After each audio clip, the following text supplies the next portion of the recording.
محسن bag صاحب، آپ کیا سمجھتے ہیں کہ آپ پر حملہ ہوا اور اس کے بعد پھر آپ جب گرفتار تھے تو پولیس کسٹڈی میں بھی آپ پر تشدد کا آپ کو نشانہ بنایا گیا اور اس کی بھی ایویڈنس موجود ہے. اس حکومت کے دور میں بھی اس ایویڈنس کو تبدیل کرنے کی کوشش کی گئی. تو اگر اس حکومت کے دور میں بھی ایویڈنس کو ایف آئی اے یا پولیس تبدیل کرنے کی کوشش کر سکتی ہے تو ایاز امیر صاحب کے معاملے میں تو ابھی تک ہمارے پاس کوئی ایویڈنس ہے ہی نہیں ہے. تو یہ آپ ایگری کریں گے شامی صاحب سے کہ جب تک کوئی حملہ آور پکڑا نہیں جائے گا تو یہ سلسلہ جاری رہے گا؟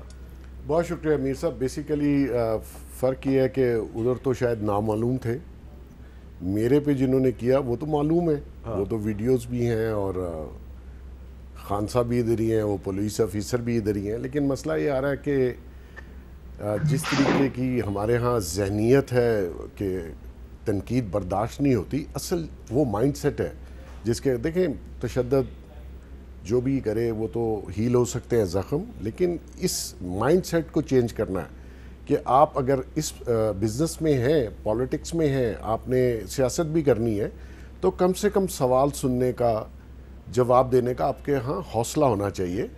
اور ایسا نہیں ہے کہ آپ پاور کا استعمال کریں اور تشدد پہ اتر آئیں یا کیسز بنانے پہ اتر آئیں. میرے کیس میں تو بڑا کلیئر ہے، وہ پولیس آفیسر بھی یہیں پہ ہیں.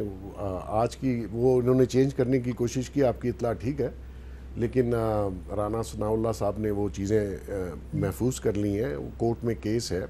لیکن ابھی بھی جو پولیس آفیسر ہیں وہ اپنے پیٹی بھائیوں کو بچانا چاہتے ہیں کہ ان کے اوپر ایف آئی آر درج نہ ہو، لیکن کورٹ کے آرڈر ہیں.